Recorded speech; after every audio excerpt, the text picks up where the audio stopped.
Well, earlier I spoke to the Commissioner General of UNRWA, Philippe Lazzarini. He told me that everyone in Gaza is hungry and that it's nonsense to blame the United Nations for failing to distribute aid. Just have a listen. Things have to change in Gaza. I mean, we have reached this week a terrible threshold. The worst fears we had has now come to fruition. The world leader on hunger have indicated that there is an unfolding famine. We have now people dying by hunger. And at the same time, this week also we heard that at least 60,000 Gazans since the beginning of the war have been killed. So we need to come with new solutions. Otherwise, more and more people will continue to die, and now will die because of hunger, because of the famine. Benjamin Netanyahu continues to insist that there is no starvation in Gaza. Israeli officials that I've spoken to deny that there is starvation in Gaza and say this is Hamas propaganda. How do you respond to that? I mean, they should visit Gaza. They should be with the population of Gaza. I think we have reached this situation of denial because Palestinians have been so devalued over the last 2 years. There is a kind of dehumanization, and I believe that the Israelis think that there is no famine, but this is a completely man-made situation. Just last week, Israel's foreign minister accused the United Nations of bearing responsibility for aid distribution failures in the Gaza Strip. The GHF spokesperson, Chapin Fay, said that the UN has given up distribution altogether. So this is nonsense. Start with my own organization. We have the equivalent of 6,000 trucks waiting outside of Gaza. Since March, we haven't been given any authorization to bring any supply into Gaza.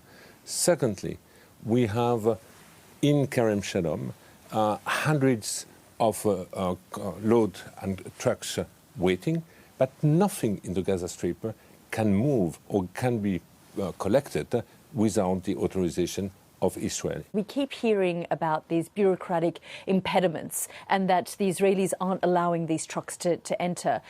And yet we are hearing that some trucks, a small number, are entering Gaza now that these new measures have been put in place in the last few days. What is being allowed in and what isn't being allowed in? It's a very cumbersome system.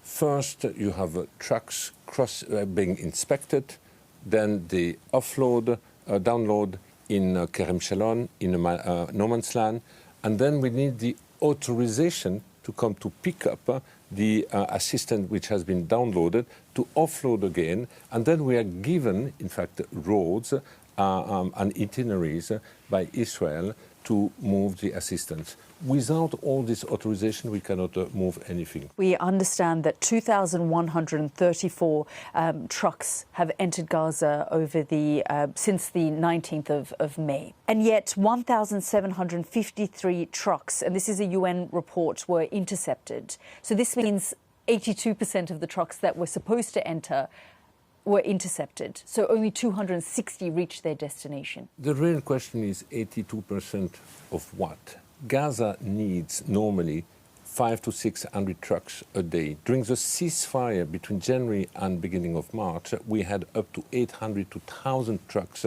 a day.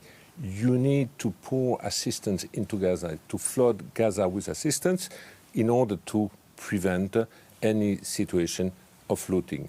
And that centre has been described by many, even those who worked there say that they are death traps. And we've seen dozens of people killed. As you say, over 1,000 people killed so far trying to access food. I spoke to the Israeli ambassador to the UN just a few days ago, Ambassador Danny Danon.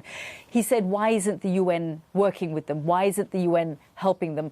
Let's just have a listen to that clip. So first of all, we should agree that the Humanitarian Foundation is doing an important work.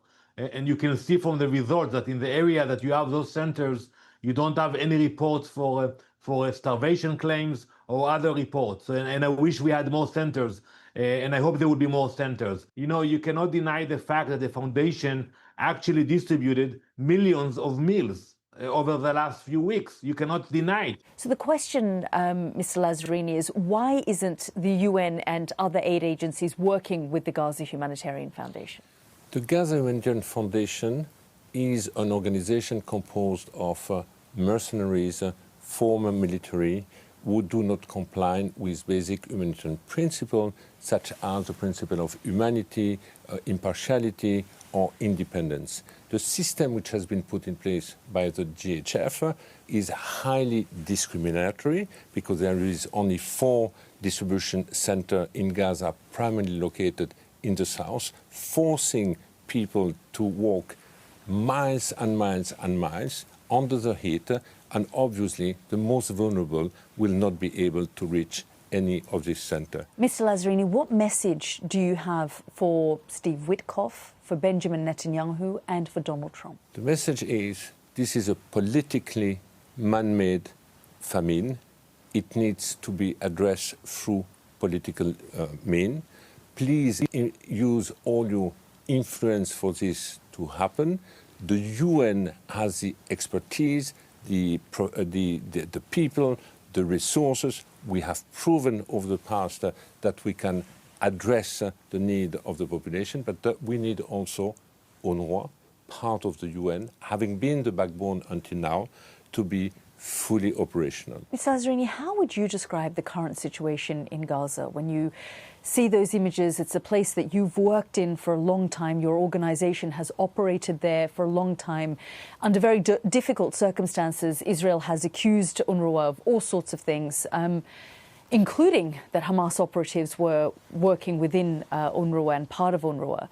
How would you assess the current climate in Gaza and for the people of Gaza?